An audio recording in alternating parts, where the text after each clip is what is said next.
کہانی بھی ایک ایسی ہی غیر مرئی مخلوق کی ہے۔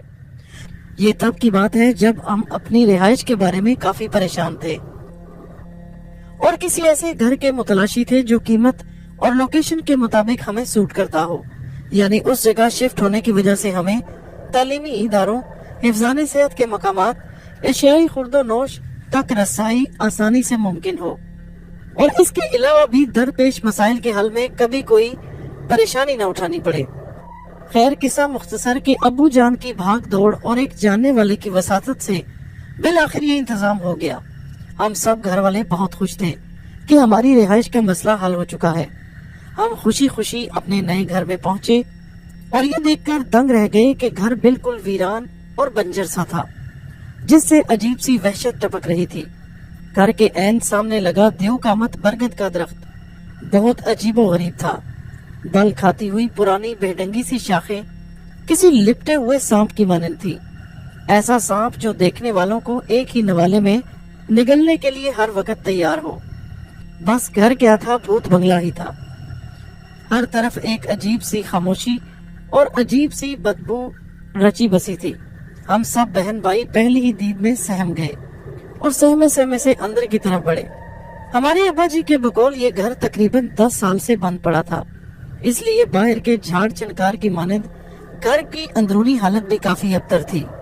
دیواروں کے کونے خدروں میں جا بجا جالے ہی جالے تھے، حتیٰ کہ چمگادڑیں بھی ادھر ادھر آزادانہ اڑ پھر رہی تھی، کیونکہ مکان بہت خستہ حال تھا۔ ہم سب بہن بھائی کمر کس کر صفائی ستھرائی میں جٹ گئے۔ بہت چاہ اور بڑی محنت لگن سے ہم نے گھر کا کونا کونا چمکا کر رکھ دیا۔ سارے دن کی انتھک کاوشوں کا ثمر تھا کہ شام تک یہی اجڑا ہوا گھر بہت اچھا اور رہنے کے قابل لگنے لگا کہ اس میں آرام سکون سے رہا جا سکے۔ فراغت کے بعد ہم سب نے شام کی چائے گھر کے لان میں بیٹھ کر پی۔ ہم سب بہت خوش تھے کہ بالآخر ہمیں اپنی چھت میسر آ گئی۔ خوش گپیاں کرتے ہوئے اب ہم ایک دوسرے کے چہروں سے جھلکتا اطمینان واضح طور پر محسوس کر سکتے تھے۔ تو اس گھر میں آج ہمارا یہ پہلا دن صفائی ستھرائی میں گزر گیا۔ ہماری روٹین ایسی تھی کہ امی بابا رات جلد سونے کے عادی تھے، اور اس طرح ہم سب بہن بھائیوں نے بھی اپنے مقررہ وقت پہ لازمی سو جانا تھا تاکہ صبح جلدی جا کر اپنے تعلیمی اداروں میں بر وقت پہنچ سکے۔ بابا نے تمام دروازوں کو چیک کرنے کی ذمہ داری بڑے بھیا کو سونپی تھی، جو کہ ان دنوں BSc کے طالب علم تھے۔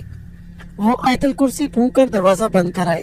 سب کاموں اور خوشگبیوں سے فراغت پانے کے بعد ہم لوگ جب اپنے اپنے بستروں پہ گئے تو تھکاوٹ اور نیند سے برا حال تھا، اس لیے بستروں پر گرتے ہی نیند کی آغوش میں چلے گئے۔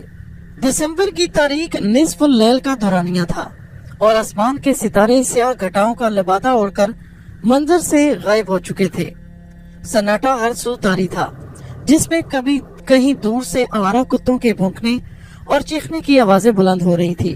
سردی کے باعث سبھی مکین گرم گداز لحافوں میں دبکے نیند کی وادی میں غوطہ زن تھے کہ دروازے پر ہونے والی ایک بلند دستک سے سب ہڑبڑا کر اٹھ بیٹھے۔ دروازہ مسلسل اور اتنی زور سے بجایا جا رہا تھا کہ گویا کھولنے میں اگر ذرا سی بھی دیر ہو گئی تو دروازہ توڑ دیا جائے گا۔ سوتی جاگتی سی کیفیت میں ہم ایک دوسرے کا منہ دیکھنے لگے اور باہر نکل آئے۔ یا اللہ، اس وقت کون آ گیا؟ دل میں جنم لینے والے ہزار خدشات کی بدولت سب چوکنے ہو گئے۔ دستک کی آواز اتنی تیز ہوتی جا رہی تھی جیسے کوئی غصے میں دروازہ بجا رہا ہو۔ ہماری امی خدا خدا کر کے اٹھی۔ وہ اللہ تعالیٰ کی ذات پر کامل یقین رکھنے والی ایک نیک اور پرہیزگار خاتون تھی۔ انہوں نے بلند آواز سے پوچھا، کون ہے؟ آگے سے کوئی جواب نہیں آیا، مگر دروازے پر دستک جاری تھی۔ اس سے ہم سب گھر والوں کے چہروں پر خوف اور تشویش کی لہر دوڑ گئی۔ امی جان نے 3 سے 4 مرتبہ پھر پوچھا کہ کون ہے، مگر کوئی جواب نہیں آیا۔ دستک مسلسل جاری رہی۔ امی جان ہمت سے آگے بڑھی اور دروازہ کھولنے لگی۔ اس سے بیشتر کہ میرے دونوں بھائی ایک مضبوط ڈنڈا تھامے ہوئے دروازے کے اطراف میں کھڑے ہو گئے۔ انہوں نے ڈنڈوں کو بہت کس کر دونوں ہاتھوں سے تھام رکھا تھا اور ایک لمحے سے بھی قبل کسی نامناسب صورتحال سے نپٹنے کے لیے بالکل تیار تھے۔ امی نے دروازہ کھولا تو ایک گرم ہوا کا جھونکا اندر آیا، جس کی تپش امی جان کے ساتھ ساتھ بھائیوں نے بھی شدت سے محسوس کی، مگر وہاں کوئی بھی نہیں تھا۔ دھڑکتے دل کے ساتھ بھائی نے گردن نکال کر باہر جھانکا، مگر باہر گھب اندھیرے میں گہرا سناٹا چھایا تھا۔ تا حد نگاہ کسی انسان یا کسی اور چیز کا کوئی نام و نشان تک نہ تھا۔ خوف کی سرد لہر ہم سب کی ریڑھ کی ہڈیوں میں دوڑ گئی۔ امی جان نے چند لمحے رک کر دروازہ پھر سے بند کر دیا اور سب کو اپنے کمروں میں جانے کی ہدایت کی۔ اس خوفناک واقعے سے نیند تو اڑ گئی تھی، مگر سب ڈر سے لحافوں میں دبک گئے۔ اس دن کے بعد روز رات کو 12 بجے دستک ہونے لگی۔ پورے 12 بجتے ہی دروازے کی دستک معمول کے مطابق ہوتی۔ دروازہ کھول کر دیکھتے مگر وہاں کوئی نہیں ہوتا، جس کی وجہ سے ہر وقت کسی انجانے خوف سے دل دھڑکتا رہتا۔ امی جان معاملہ فہم خاتون تھی۔ معاملے کی نزاکت کو سمجھتے ہوئے دروازہ بند کرنے کی ذمہ داری ایک روز انہوں نے اپنے ذمہ لی۔ 12 بجے کے قریب انہوں نے دروازے کے پاس رک کر بلند آواز میں پکارا، میں دروازہ بند کرنے لگی ہوں، جسے اندر آنا ہے آ جائے۔ پھر کچھ دیر بعد امی نے آیت الکرسی پڑھ کر دروازہ بند کر دیا۔